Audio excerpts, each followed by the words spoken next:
Joe Biden afirmou publicamente que o primeiro-ministro israelita está a cometer um erro em Gaza e apelou a um cessar-fogo temporário.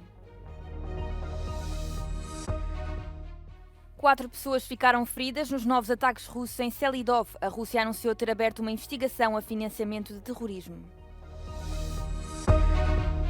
Bancadas no Parlamento Europeu muito divididas sobre a votação do novo Pacto de Migração e Asilo da União Europeia. O presidente da Croácia está a marcar a campanha das legislativas antecipadas no país, acusa os membros do governo de corrupção e chama-lhes ladrões. A segurança dos Jogos da Liga dos Campeões vai ser reforçada após ameaças do Estado Islâmico.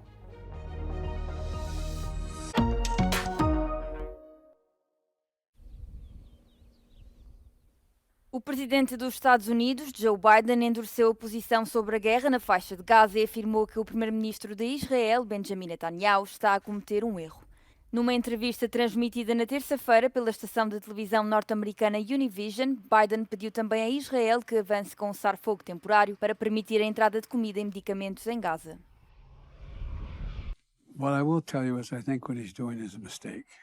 I don't agree with his approach. I think it's outrageous that those three vehicles were hit by drones and taken out on a highway where it wasn't like it was along the shore. It wasn't like there was a convoy moving there, etc. So what I'm calling for is for the Israelis to just call for a ceasefire, allow for the next 6-8 weeks total access to all food and medicine going into the country. O chefe de Estado norte-americano deixou claro que não há desculpa para que mais ajuda alimentar não seja enviada para Gaza, destacando que falou com a Arábia Saudita, a Jordânia e o Egito e que estes países estão preparados para fazer entrar alimentos. Biden descreveu ainda o ataque que matou 7 trabalhadores humanitários da World Central Kitchen em Gaza como revoltante. I've spoken with everyone from the Saudis to the Jordanians to the Egyptians. They're prepared to move in. They're prepared to move this food in, and I think there's no excuse to not provide for the medical and the food needs of those people. They should be done now. Segundo Israel, 468 caminhões de ajuda humanitária entraram em Gaza na terça-feira, depois de 419 na segunda-feira, o que representa o número mais elevado dos últimos 6 meses desde o início do conflito.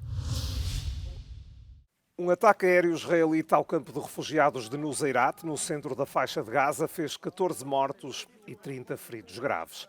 Entre as vítimas mortais estão 4 crianças. O bombardeamento aconteceu um dia antes do Eid al-Fitr, é o feriado que marca o fim do Ramadã. Num vídeo publicado nas redes sociais, o Crescente Vermelho palestiniano mostrou a destruição no Hospital Al-Amal, em Khan Yunis. As Nações Unidas denunciam que foram bloqueados metade dos alimentos de março para o norte de Gaza. Segundo a Agência para os Refugiados da Palestina, não são aprovadas missões alimentares nesta zona do enclave desde janeiro. O Conselheiro de Segurança Nacional dos Estados Unidos disse não ter conhecimento de uma data para a possível invasão israelita de Rafah. De acordo com Jake Sullivan, a existir não foi partilhada com Washington. Na terça-feira, o primeiro-ministro israelita tinha anunciado já ter fixado um dia para a entrada em Rafah. As famílias dos reféns israelitas organizaram um protesto em frente ao gabinete de Benjamin Netanyahu, em Jerusalém. A última proposta dos Estados Unidos inclui uma troca de 40 reféns israelitas por pelo menos 700 palestinianos presos por Israel. 4 pessoas ficaram feridas na terça-feira devido a novos bombardeamentos russos na cidade de Selidov, na região de Donetsk. As autoridades ucranianas revelaram que foram atingidos 3 edifícios residenciais, um edifício administrativo e uma loja. O alto representante da União Europeia para a política externa pediu aos Estados-membros que ajudem a Ucrânia a aumentar as suas capacidades de defesa aérea para que Kiev possa defender-se dos ataques russos. Entretanto, o ministro dos Negócios Estrangeiros britânico viajou até aos Estados Unidos esta semana, onde já se encontrou com o antigo presidente Donald Trump. The best thing we can do this year is to help keep the Ukrainians in this fight. They're fighting so bravely, they're not going to lose for want of morale.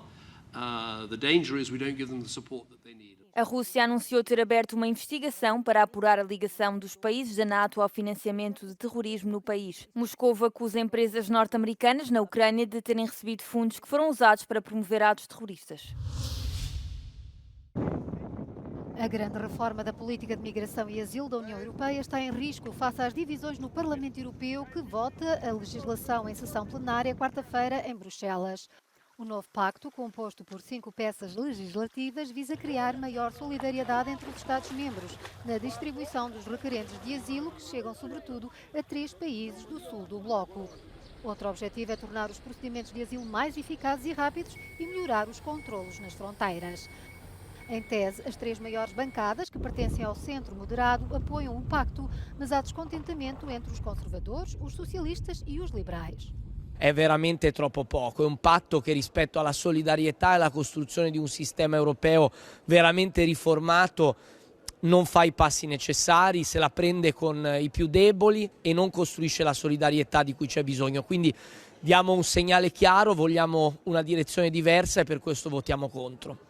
A bancada de extrema-direita, incluindo o Grupo Identidade e Democracia, está contra porque quer controlos fronteiriços ainda mais apertados.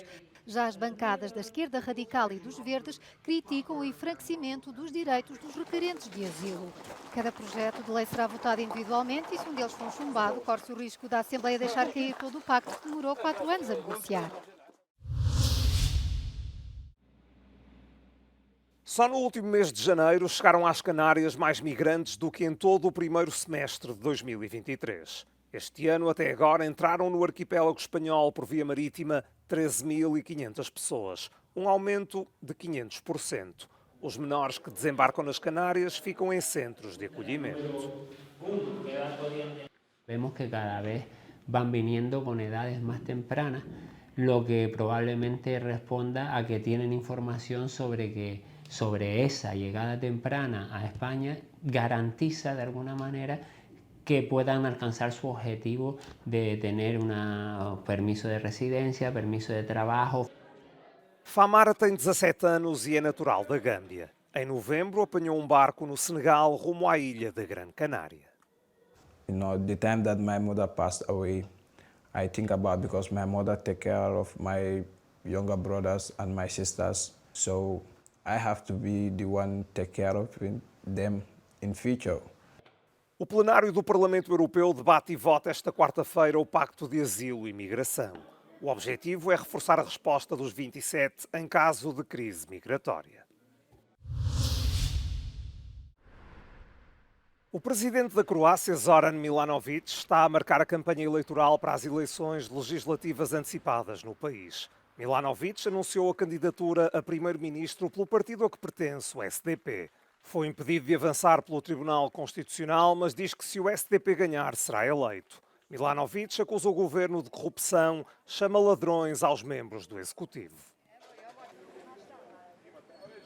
Zato nam je u smjenu Turudića, uz promjenu Lex AP, prva mjera u prvom tjednu promjena načina usklađenja mirovina, a onda već kod prvog rebalansa proračuna uvođenje trajnog dodatka kako bi umirovljenicima vratili u 4 godine ono što im je Plenković uzeo u 8. O atual primeiro-ministro Andrej Plenković é recandidato. Está à frente do governo croata desde 2016. Plenković é pró-União Europeia e pró-Ocidente. A oposição acusa-o de corrupção e de limitar a liberdade de imprensa. Da još jedan mandat za novo povjerenje hrvatskih građana, spremni da u svim izazovima Hrvatska demokratska zajednica bude uvijek korak ispred svih drugih političkih opcija i da vodi hrvatski narod u još bolju budućnost. As legislativas na Croácia são na quarta-feira, 17 de abril. O HDZ do primeiro-ministro lidera as sondagens com 27%. A segurança nos estádios de futebol vai ser reforçada nos jogos dos quartos de final da Liga dos Campeões após a ameaça do Estado Islâmico. A UEFA garantiu em comunicado que os jogos vão realizar-se conforme programados. Em Paris, a presença policial vai ser consideravelmente reforçada antes do jogo entre o Paris Saint-Germain e o Futebol Clube de Barcelona. Na terça-feira, o jogo entre o Arsenal e o Bayern de Munique decorreu normalmente e os adeptos mostraram-se calmos e satisfeitos com as medidas tomadas para evitar problemas na capital britânica. Well, I think with the world events right now, we're going to expect a lot of this, actually. That's my guess. A presença policial foi também reforçada no jogo de terça-feira no estádio Santiago Bernabéu, onde a equipa da casa, o Real Madrid, defrontou o Manchester City. Os jihadistas publicaram diversas imagens através dos seus canais de propaganda que ameaçavam a segurança dos Jogos da Liga dos Campeões. Os pais do adolescente que matou 4 estudantes num tiroteio numa escola no estado norte-americano do Michigan receberam uma sentença de 10 anos de prisão, podendo estender-se até aos 15. Os procuradores apresentaram provas da existência de uma arma em casa da família Crumbley e da indiferença em relação à saúde mental do jovem Ethan, que tinha 15 anos na altura do incidente.